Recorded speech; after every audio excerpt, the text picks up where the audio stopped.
Well, we're going to do a little late night email answering tonight, and we're going to start out with a question from Dennis. Dennis has a question about his printer, and he didn't say whether he's using some of the recycled or the refillable type cartridges. Sometimes that causes a problem. Strange that you're having the problem just in Word, Dennis.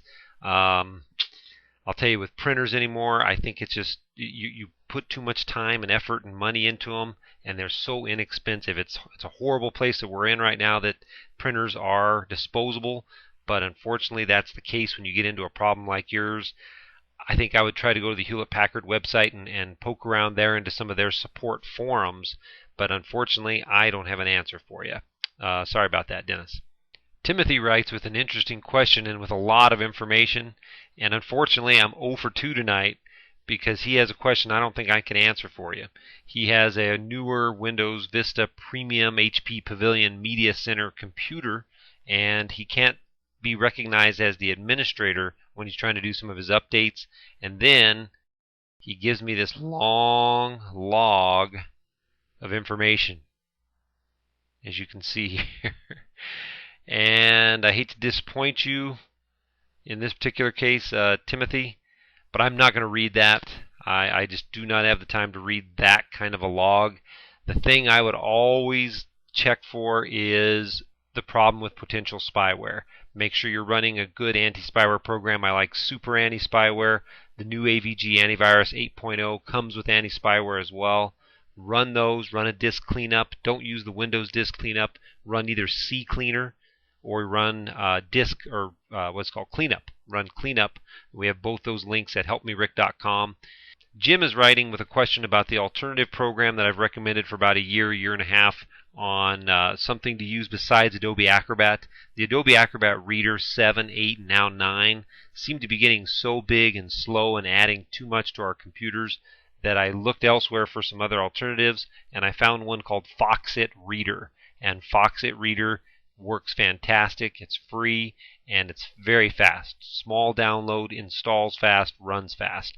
I have that link at helpmerick.com under the links and resources section, or just search for Foxit and you'll find it either way. Here's a question from one of our old friends in Sweden, a gentleman that actually won a Castellini on Computers clock about 3 or 4 years ago. And at the bottom of his message he says the clock is still running. So I'm very happy about that. His question, though, is about Zone Alarm, and he says that Zone Alarm had a problem a few weeks ago. We talked about this with a Windows update that disabled Zone Alarm and then thus disabled your internet. And a lot of folks are having trouble finding the Zone Alarm link to the free version.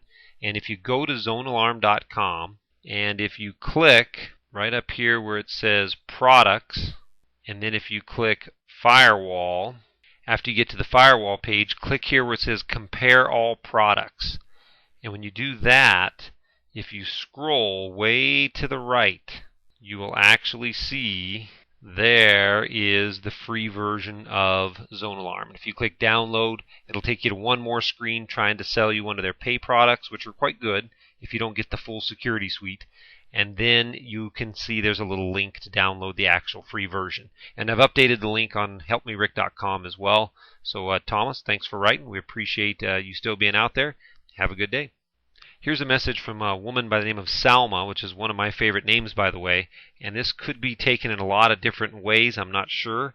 But she says she has a problem and she's confident that I can fix whatever problem it might be. Maybe we can get together so you can take a look at it for me. Does that sound good? Maybe I'm reading too much into that. I'm not sure.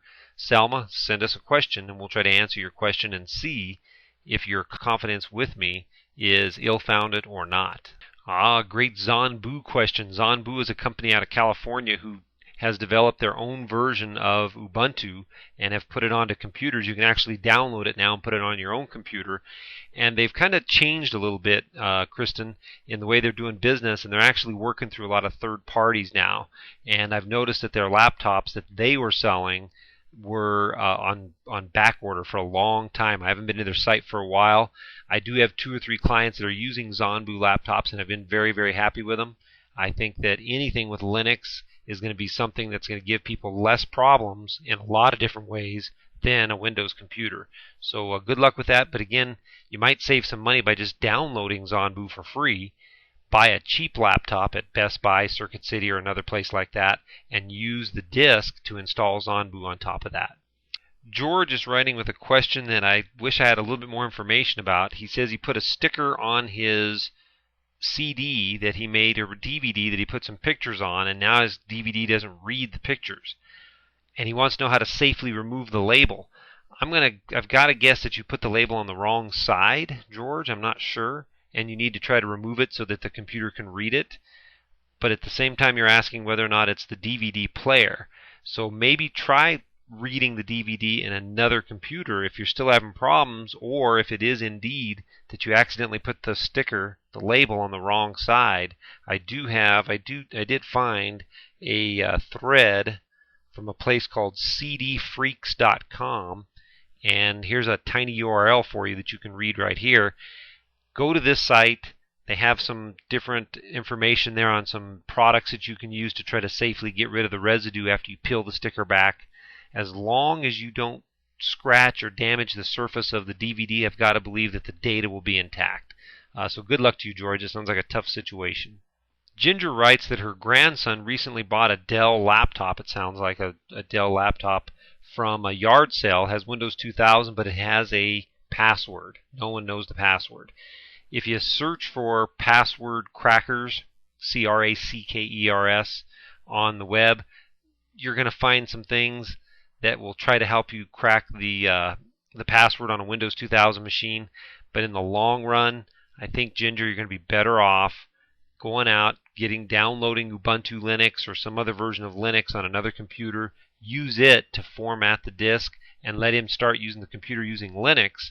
He'll get all the same experiences he would with a Windows computer, and for a 14-year-old, I think he'd have fun learning about an alternative operating system, since he's probably seen Windows a million times.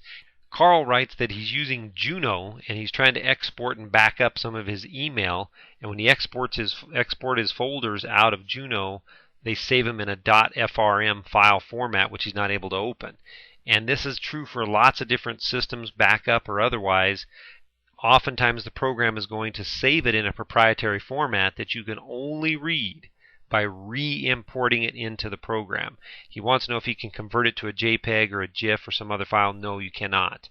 If there are pictures in your email, and this is true not only for Carl but for anybody else, if there's pictures in email that you want to save them out of the email into their own folder. So in other words, right-click on the attachments, say Save As, save them into your My Pictures folder or somewhere else. That way you can back them up properly and always be able to see them without having to re-import them back into a program that you had some years past. Joe's asking a question about an article I wrote about laptop computers for college students, and he's wondering about Linux versus Mac. And he says, can he install Linux himself? Yes, you can. You cannot use Microsoft Office on a Linux machine without doing a lot of crazy stuff. You get a free version of what's called OpenOffice automatically included with most versions of Linux. But he said, if money was no object, would I recommend a Mac over a cheaper Linux computer? Depends on your level of expertise and whether or not if you don't mind going out and finding support on your own. If you buy a Mac, at least you have an 800 number you can call and get some support because you paid the extra money to buy a commercial computer. Marlene's writing and saying, help, how can I get Firefox as a browser?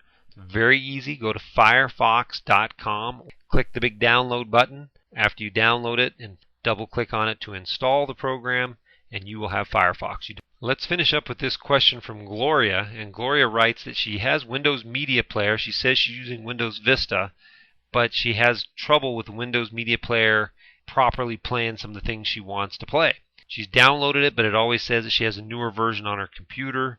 I'm going to recommend one of two things. Number one, if you had a date that you can identify, Gloria, that you saw that Windows Media Player was working fine, go to the System Restore. Go to Start, Programs, Accessories, System Tools, System Restore. Move your computer back to that date or before that date. And chances are there was some kind of Windows update or maybe another program you installed that conflicted with the Windows Media Player. The other thing I can recommend you try is download a program called the VLC Media Player, a fantastic free media player that will let you play just about any type of video or audio file that you may receive on email or run across on the web. Appreciate everybody writing. We'll get back to some more email again next week. In the meantime, have a good weekend. Thanks for watching.